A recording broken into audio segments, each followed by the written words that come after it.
That's There true. you go. Okay. It's Better on replay. not surprised. If you get the timestamps from Frank's, watch 23 minutes. Okay. We are called to order and live on YouTube.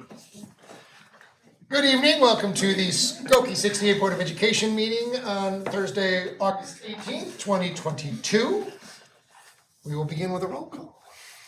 Bell Jordan. Here. Espinoza. Here. Joseph. Here. Ruffner. Here. Sturban. Sullivan. Here. Warshaw. Here. Thank you. We will now open our meeting for public comment. Do we have any registered public comments or submitted online? We did that. In the absence of public comments, we will move right ahead to our superintendent's reports. Hey, got quite a few things to update you on here. Today you've seen our fall opening plan and subsequent modification after CDC changed some of their guidance. We're still waiting on IDPH's translation of that guidance, but we don't anticipate it'll be any different. It'll probably just give us some more specific detail. Any questions on any aspect of that? Parents have seen it, board members have seen it, staff have all seen it, and I have not received a question from any quarter so far. So I'd be more than happy to have a question. Just a couple things about shield testing. Obviously, it's staying at the moment. The new guidance suggests there's the possibility. Do we see an impact of the cost shift of that? So if the governor changes the emergency declaration, that would probably impact the funding piece, and then shield testing would probably not be available going forward. That's sort of one of the things that we're waiting for is to, when the IDPH and then ISB and the governor take action, then we'll know for sure. The latest guidance recommends not doing the weekly testing anymore. They talk about high impact events where there's lots of people, or coming back to school after vacations, or after sort of big crowd types of events and stuff. So at this point, we start our shield testing the second week of school. We hope to kind of round up and get a good assessment of where things stand with our kids and staff members at that time. We're going to continue on doing it weekly, at least for the first few weeks until, let's see what our experience tells us, and as well as by then we would anticipate we would hear the update from IDPH and the governor's office. So we're not real sure how long we'll be doing shield testing, I guess. We do have thousands of the nasal swab tests. ISB granted us, all school districts, access to a large quantity of free tests, and then with a link to purchase additional tests. So even if shield goes away, we'll still have the capacity to do tests as needed or requested. And you haven't heard strong opinions either way on. I've not heard, like I said, I have not gotten a single, or I did get one inquiry, I guess, now that I think about it. One parent wanted to know how to opt out of shield testing, and that's the only question I've had. I've gotten no other questions from staff members or other parents or concerns. And they were easily scheduled, not disruptive to the staff members. The shield testing? Yeah, because typically when they bring their children down, they would do it at that time, or they could pop in anytime really that it was going on. Right. That's all I got. Any other questions about our open plan? It was always, we're going to pay careful attention to what's going on, how many people are infected, and the plan could change for the more restrictive depending on what happens. Or we could let go of that testing component in early fall as well, depending on what happens. Oh, county numbers look better. Yeah, a little bit. Okay. Second, today was our opening institute day. Wow, it's been 3 years since we've got everybody together in the same room as a district. And I would say there was a lot of positivity, a lot of joy, a lot of happiness. Probably one of the best Institute Day kickoffs that, in my memory, just the feel and the vibe that everybody had about being back, and I think think there's a lot of excitement getting back to normal. So it was a great day, albeit a long one. Let's see. We also have,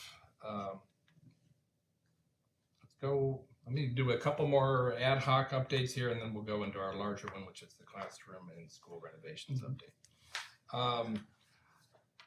YOU is reapplying for their grant so that they can continue their program with us. As part of the application for that grant, the grant money comes from the 21st Century Community Learning Center programs. And as they're applying, one of the things that's required of their partner, us, is to read the following statement in public to the board, and then it goes on to the board briefs as well. So it's a requirement for the grant. So District 68 is co-applying for the continuation funding from the Illinois State Board of Education to implement 21st Century Community Learning Center programs in partnership with Youth and Opportunity United, YOU, at Old Orchard Junior High School during after-school and summer hours in the 2022-2023 program year. We anticipate that they will get that grant money and that we will be able to continue with the program. I got to see it a lot more this summer because the summer program goes on over at Old Orchard, and since we were all housed over at Old Orchard, got to see a lot of the great things that they were doing with kids. So it's a valuable program, and a lot of our kids benefit greatly. Another thing that I had mentioned in the board memo I had sent you is for the first time, we have a need to open a fourth section of preschool, which has been, I guess I'll say, a dream of mine for, I don't know how many years it's been. Katrina, perhaps you remember 5 years maybe At since least, we yeah. lowered the tuition to try to capture, more of our students. And, numbers went up a little bit. It never reached quite the threshold that I was hoping to. But this year we have a substantial waiting list. So we are currently searching and interviewing to hire a new preschool teacher.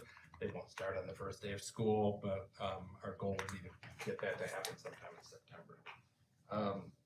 So for me, that's fantastic news. I think it is for all of you as well. More of our children, the longer, our research has told us the longer we have kids, the better they do. So the earlier we can get them into school and get them started in our curriculum and our programming, the more success they tend to have. So, but it does create a little bit of an issue. Adding our fourth preschool classroom, we do have a classroom space over at Old Orchard to do that in. It's not an ideal preschool space. I would say none of our preschool classroom spaces are really what we would call ideal. So this brings up that whole discussion that we have sort of tabled for a little while during COVID about what to do about a preschool facility, whether it's an addition to an existing school, whether it's new construction at a separate site, whether it's purchasing a building. That discussion is coming up again.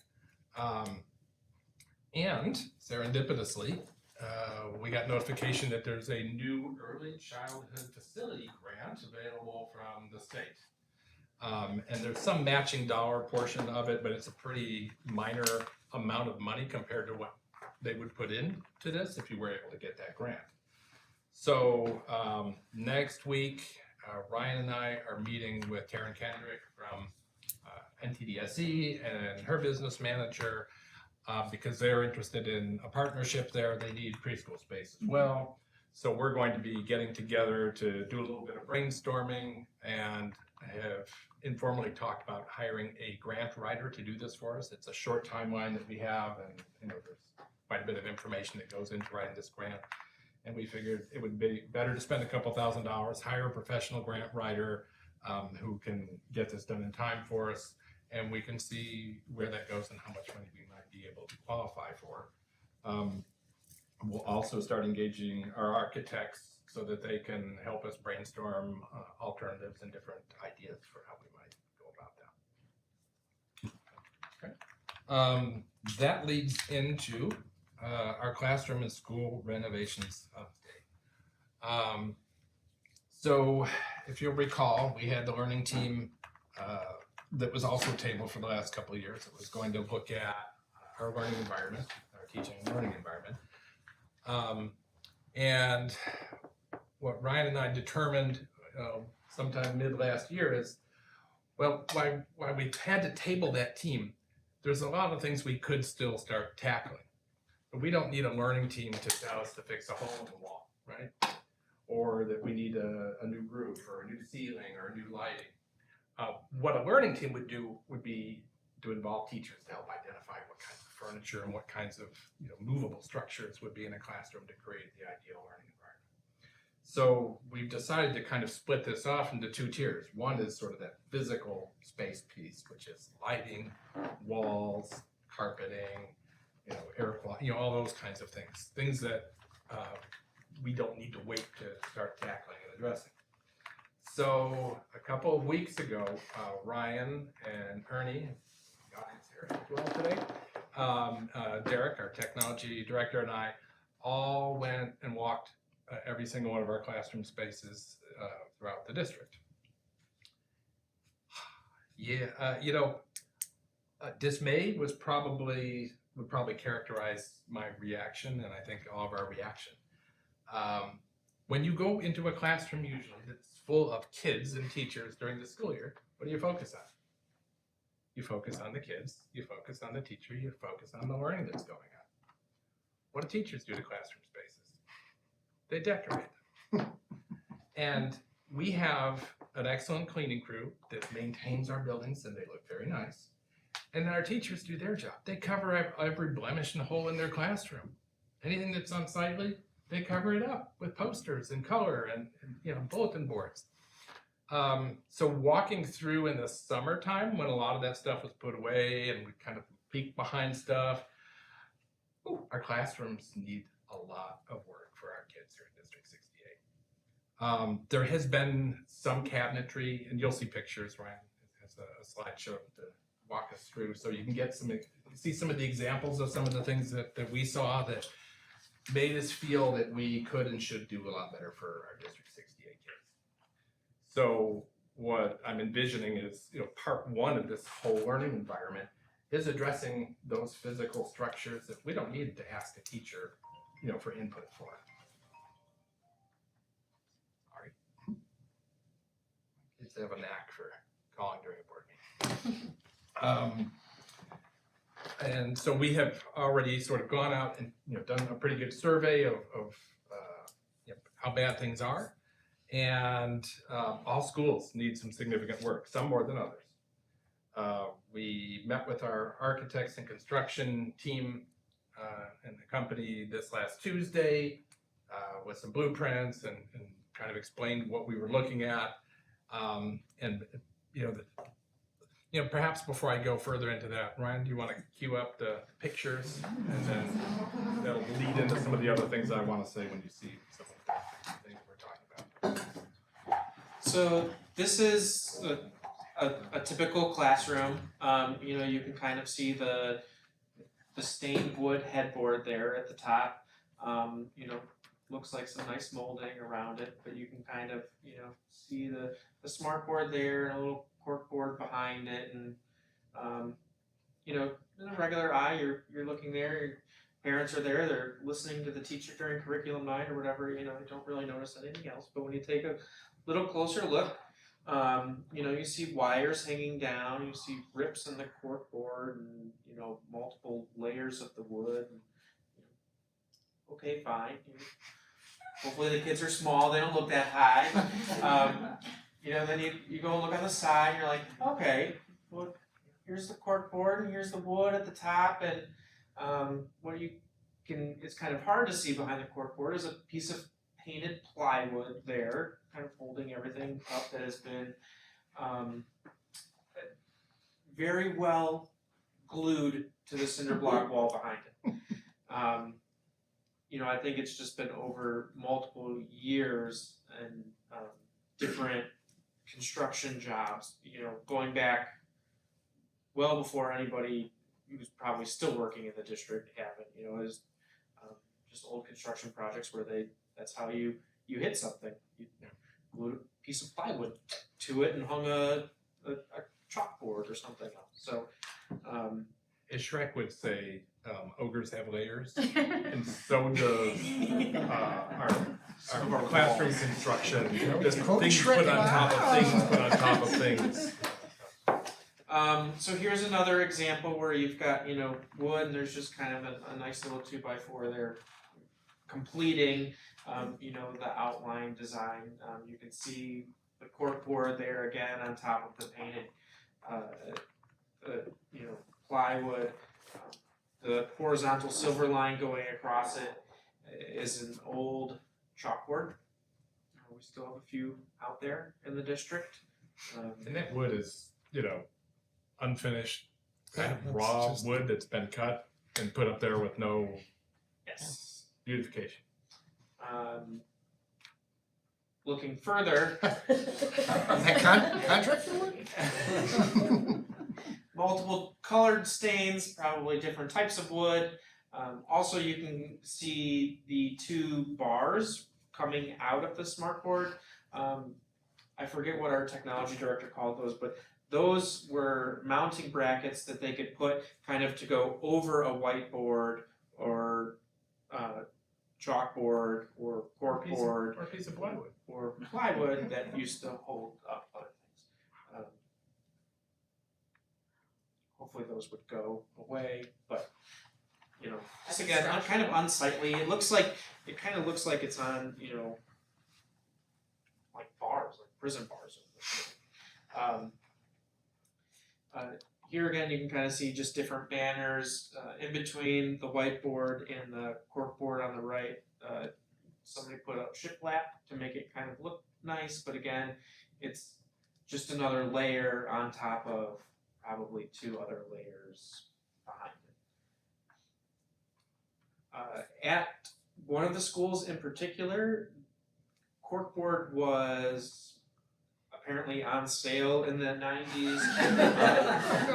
Entire walls from the ceiling to the floor are covered in single layered corkboard. I mean, like they rolled it out like you would carpeting on a wall. With immense quantities of glue, very powerful glue behind it. And you don't notice it. I mean, it's in the hallways above all the lockers. And you don't notice it because it's been painted and it looks nice up there and you wouldn't notice it. But again, it's just another layer on top of the layer, hiding the cinder block wall. But this is a picture of a room that I like to call halfway done. As you can see on the right, we got new casework put in near the sink and the tall cabinets. On the left is casework that was added, again, I'm assuming late 80s, early 90s, based on the purple color. And they just didn't finish a room. They'd do half a room of new casework and leave the other half.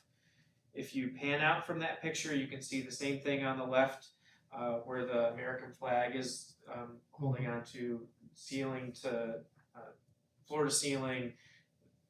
Again, casework or cabinets there, just like on the other side of the room, but they just didn't touch the south side of the room for some reason. I'm not sure why. A load-bearing American flag. And then a lot of classrooms got new casework, or in some cases, all new casework, in some cases partial, and then some you walk in and no. So there's not a consistent experience for our kids or teachers. This is just another example where in this specific classroom, the back of the room got all new casework, kind of that, lighter color, and then you can kind of see under the windows. On the right is all the old casework up against the windows. Again, they just kind of stopped right at the univent. One thing that we also noticed when walking around the buildings is how loud the univents are. The univents are approximately 23, 24 years old in those buildings. Again, when you walk in the classroom and there are children and teachers and you don't hear them. But when you walk into an empty classroom, you start to tend to think, all right, if I'm a child sitting next to that univent, what am I really listening How well to? can I focus? I mean, it creates this beautiful white noise. I sat next to one all summer over at Old Orchard. it will lull you to sleep. And if you're a child who has attention challenges, it's going to be very difficult to focus on learning. And some of the better ones don't rattle, but there's some that rattle.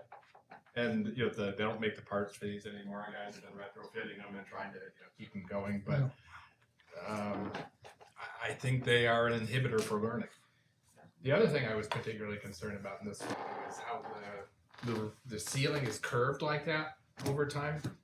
We need to straighten those out. Are you I'm just kidding. Listen here, Shred. All right. At another school, we have the original casework that opens like a closet door. Some of the classrooms that's actually where the children put their backpacks and their coats when they come in. It's in the classroom. It's kind of hidden. Old school hooks coming out. So hopefully, we've taken off some of them so they don't catch anything on the way into the closet. But then again, we still need some of them on the doors too, just because it doesn't offer a lot of space for anything else. And we've had some teachers express fear and anxiety about those coat hooks, stabbing people, poking people, kids in the eye, and those kinds of things.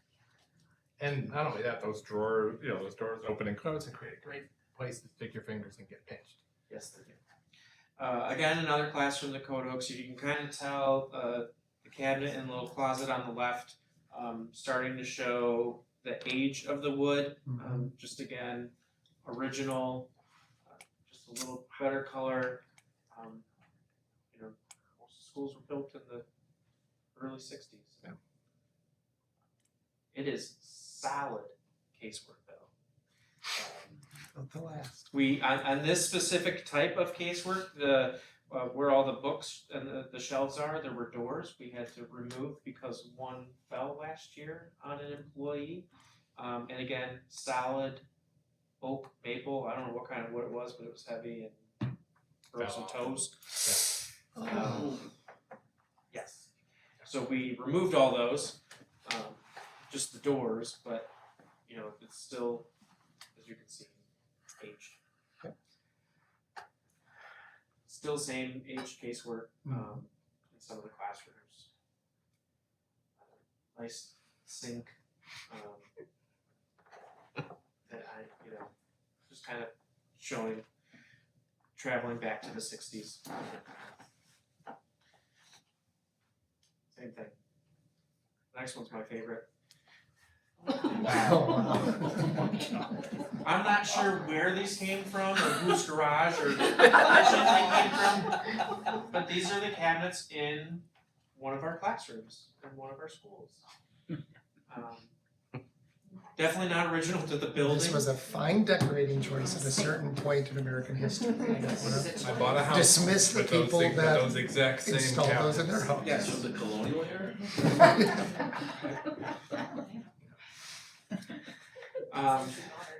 In another classroom, just kind of hooks and a simple little shelf, again for kids to put their coats and their backpacks.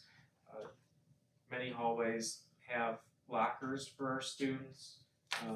Some hallways in certain schools do not, and you can just see kind of this is where we are still. Another wall of corkboard. I guess they missed the middle part, so they kind of had to piecemeal a bunch of 12 by 12 Is it pieces cork together. board, cork tiles, cork board, is that? Just an old glazed tile wall with an old, corkboard Years of in the making. middle. You can kind of see the wood sill at the top. It was, again, big in the 60s to have that kind of glass above the classrooms from the hallway. Not necessarily for sight, because you can't see into the classroom. None of the kids can see out. I don't know if it was for light or what, but, again, just kind of old wooden sills. This is a great example of what our teachers are capable of doing. It looks like a nice classroom. The green part of the wall is actually chalkboard. It's not covered, and then the brick looking area is a blackboard. So, covering it with different types of paper, things like that, they're able to do that and really create a nice learning environment for our students with what they've got, but yet, I don't know, we haven't bought chalk since I've been here for 10 years, so but we still have these boards up in the classrooms. Like the ivy, they got a Wrigley Field. Yes, so they like, the green works, right? This is an example of what some of our teachers have to do in some of the primary classes. This is also very big in our early childhood area, is putting fabric up over some of the casework to lower so that students can't see, and depending on some of the classes, out of sight, out of mind. Again, you've got the windows at the top and some old casework above them. This is an example of something that we were able to do the last few years just to try and get more storage in the classroom, trying to keep that same look, very quickly without doing a lot of big renovations. But again, most of those are just separate cabinets put together, and then you see the one at the end, which was built in front of the glass. So the glass wasn't taken out. Here's another example. So the cabinets on the right were built in, and you can't see into the classroom. The cabinets on the left, you can see, are a little shorter, and we were able to add storage to the classroom when we needed it. But again, it doesn't match, and they're right next to each other. It's kind of hard to see too, but this was once two different rooms. And You see along the brick. brick Yeah, I pillar can see there, that. that white. It used to be a wall. Yeah, there's a better example of that. Yes. Coming up. Here's another example of a hallway in one of our primary areas where we don't have lockers, so they built cubbies. They bought cubbies to put in the hallway just to kind of give the kids a place to put their shoes, their backpacks, their coats, because there's not a place actually in the classroom to do that or in the hallway, so we had to give them something. Another example of different kind of cabinets, lower cabinets blocking some of those glass windows into classrooms. Another good example of what teachers do do a good job with what they're given. You can see a sill above the word social studies going all the way across that used to hold a blackboard. Another sill and kind of border inside right before where it says worker or writer's toolkit. Again, different boards layered on top of each other. And then when you look behind the paper, you see a piece of plywood and a piece of corkboard glued together, layered on top of each other. But again, parents probably never see, students never see. We found it because we were looking for it, but this is the entrance of where Highland and where their front door used to be before the addition was put on a few years ago. Now, in olden times, we would have just taken a piece of plywood and we and maybe painted it. And then cork on top. This we just put a little cork strip above it. Not a cork Good board, put but a cork student strip. art. Yeah, just a strip. And then also at Highland, this is a storefront. I'm guessing there used to be a door there. I don't know My favorite. who approved that when it ended. Never noticed that before. My favorite part of that one is they ran short of bricks, and if you'll notice, about 5-6 bricks down from the top, there's a 2x4 shoved in the halls instead of a brick. So, some areas where it was done right.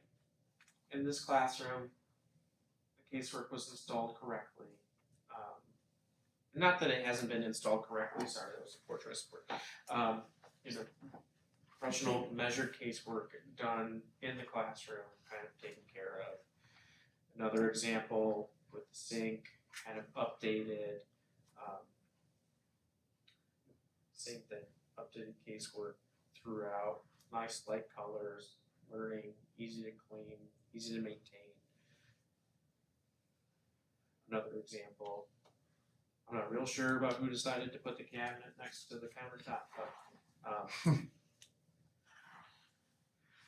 with everything else, that was the least I was questioning. And then this is kind of other casework in the back that was taken out, but yet you can see again, right to the right of it is old casework that was left 3 feet away. And that's it. So another thing that we didn't have a lot of pictures of is there is conduit snaking all over the classrooms. Some of it, when you've got cinder block walls, sometimes it's hard to run wires. When we started to hit the technology age and needed more electricity, rather than try to get that behind the cinder block walls, there was like molding, wire molding, put in there.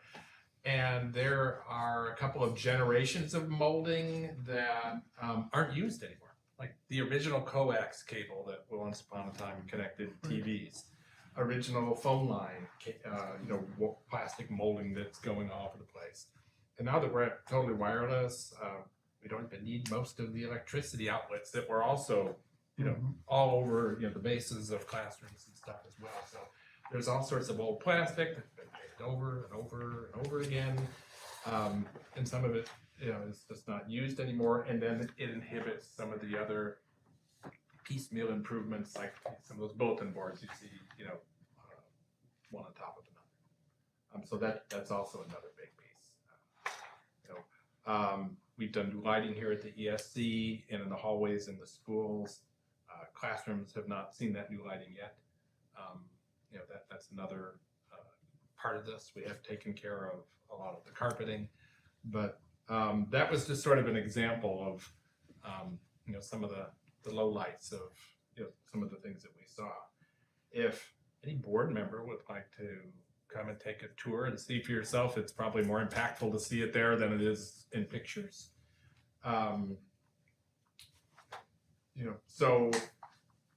When we met with our architects and construction managers on Tuesday,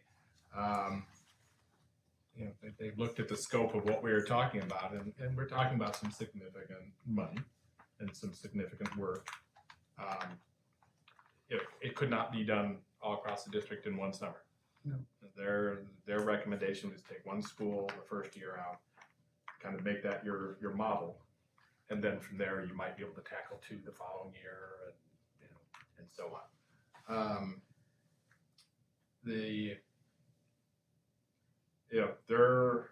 They're concerned about some of, like if we talk new univets, which I think are a critical upgrade that needs to happen, supply chain issues all over again. Mhm.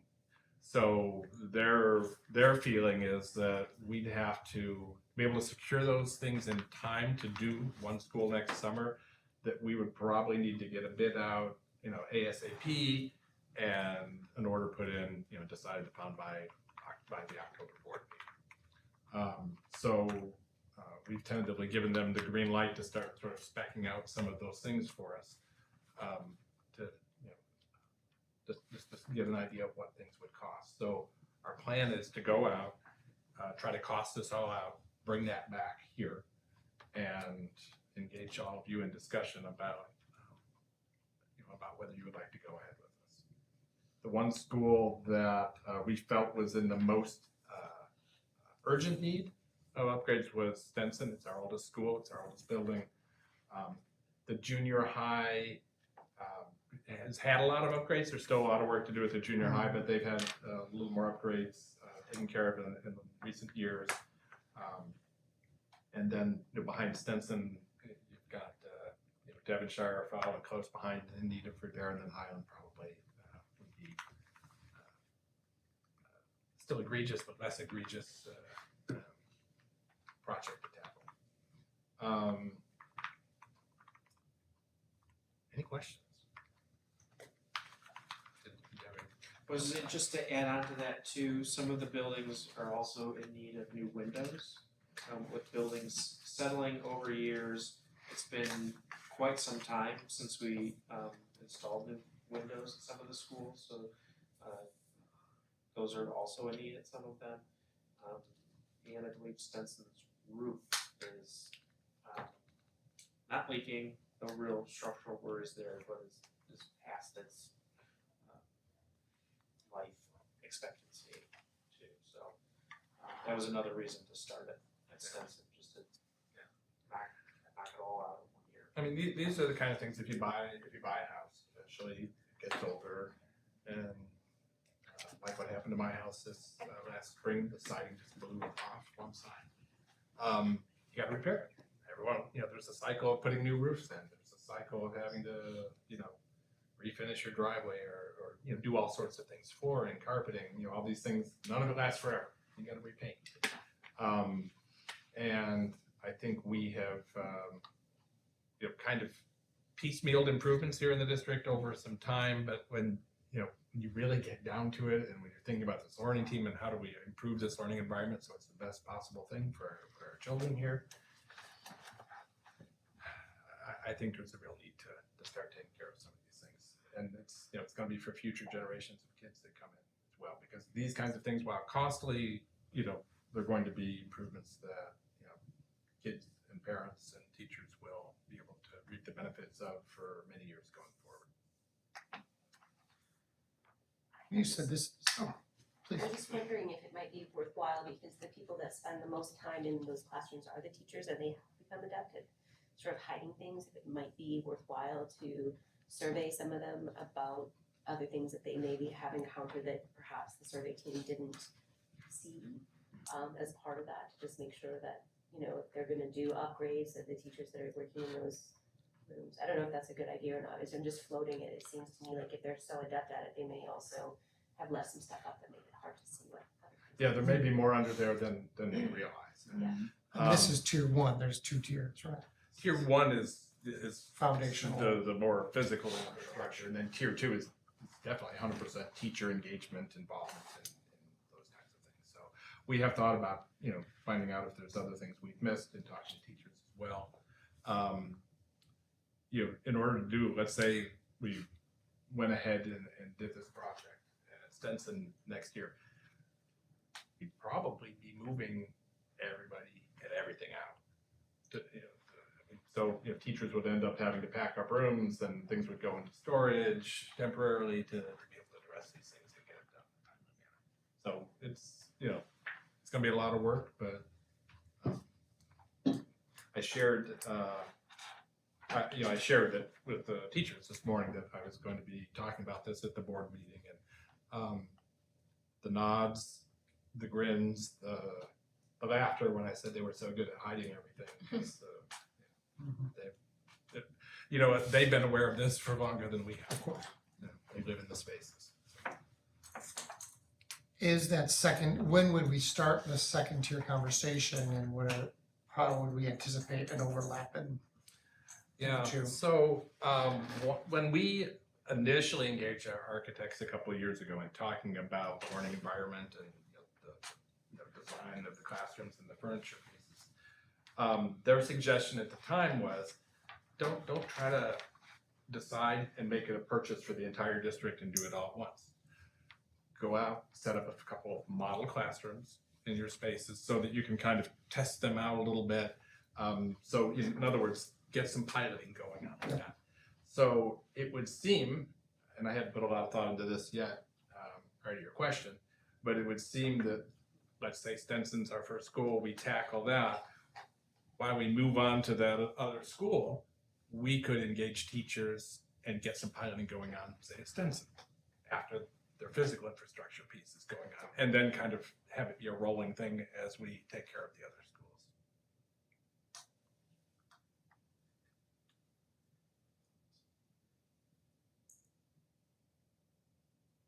If you're looking for board work that will have a lasting impact for decades to come, children and teachers of the school district, here's one for you.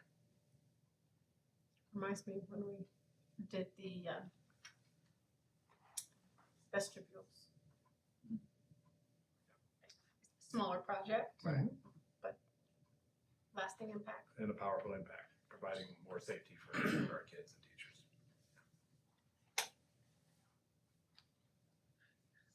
So if there's no other questions, in September, this will be an agenda item again. And we'll see what additional information and ideas and thoughts we're able to share by then. Brian, did they give you a timeline on when they thought they could get RFPs out for some of the more difficult things to get? You know, we don't have to RFP everything out all at once, but like those unit events, for example, or something we know is going to be a long, lag time to get those kinds of things. So there's some items that they want to be able to move on quickly to get an RFP out and purchase. Other things maybe not as urgent. I'm meeting one of the architects at Stenson tomorrow. I'm walking through, and then on Monday we have another meeting with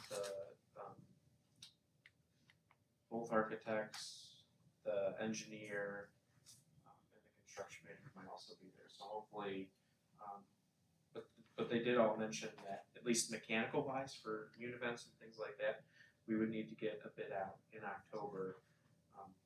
To have a chance to actually receive the items next summer, because it's 30 to 34 weeks out for any of them.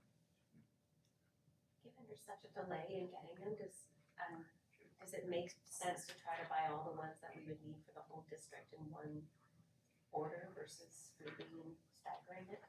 They said another reason to just do one school was because we probably wouldn't be able to get enough for all the schools in 1 year. And we'd have to store a lot of them somewhere until the following year when we were reading the tax budget schools. The other thing that Ryan and I have talked about is we are in the fortunate situation that we don't foresee having to go out for a referendum to be able to do these things. We're in a very financially stable situation, such that, especially if we tiered it out over a couple of years, that we feel like we could manage this without having to go to the community to ask for more money. Which would be a whole other challenging layer with no guarantee if that had to be the case.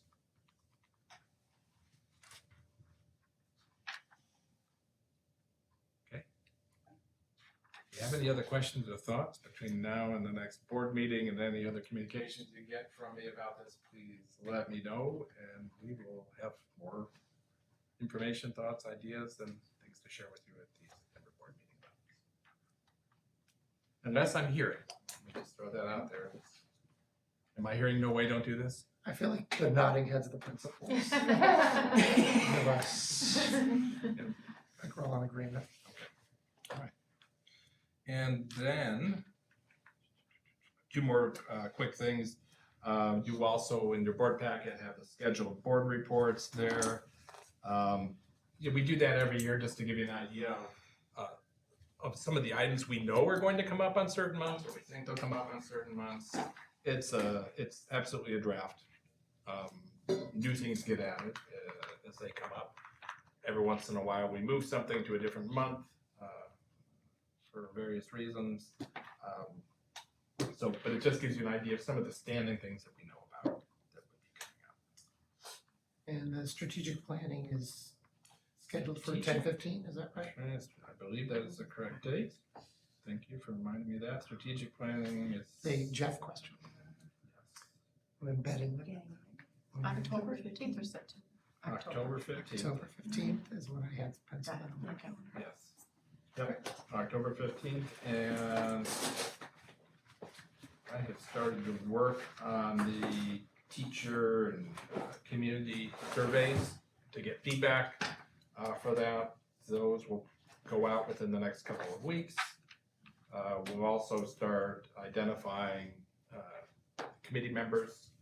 We've already identified at least 7 committee members sitting around the table here, and Jeff, as well as pretty much everybody in this room will be there, and then we're going to start identifying parents and junior high students and teachers and classified staff as well. Because we're all there, does it qualify as an official board meeting? That's what I thought. Yeah, last time we didn't have anybody, from the public come.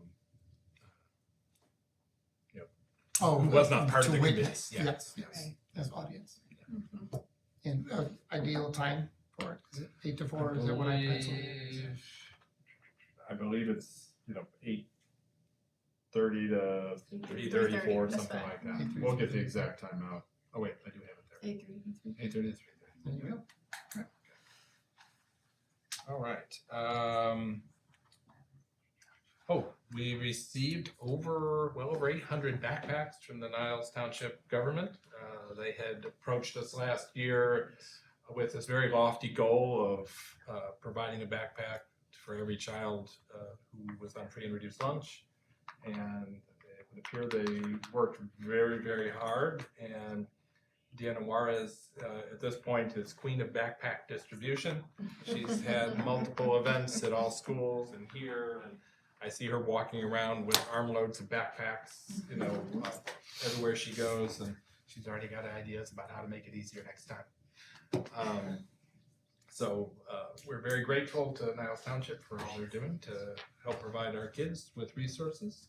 And while I'm talking about them, also attached at the end of the communication from Bonnie Agnasanti, Niles Township Supervisor, thanking all of you for the funding, the ESSER funding that we gave to them to enable them to help our families and our kids.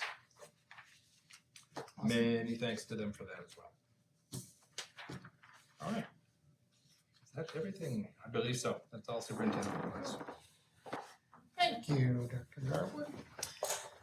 We'll now move on to our reading and acceptance of minutes. I call for a motion to approve the minutes from the June 16th, 2022 Board of Education regular meeting. So moved. Second. Espinoza, Yes. Joseph, Yes. Ruffner, Yes. Sullivan, Yes. Warshaw, Yes. Bill Jordan. Yes. Thank you. Consent agenda is our next item of business. Does any member wish to remove any item for separate consideration? No, then I call for a motion to approve the consent agenda as presented, which includes the personnel report authorizing the hire, change of status, and resignation of licensed staff, the hire, change of status, and resignation of classified staff, financial reports, pay orders, and expenditures, the second reading on board policies 2230, 6290, 715, and 7285, the destruction of the closed session audio recording from January 21st, 2021, and a non-public facility student placement at Cove School. So moved. Second. Joseph, Yes. Ruffner, Yes. Sullivan, Yes. Warshaw, Yes. Bill Jordan, Yes. Espinoza. Yes.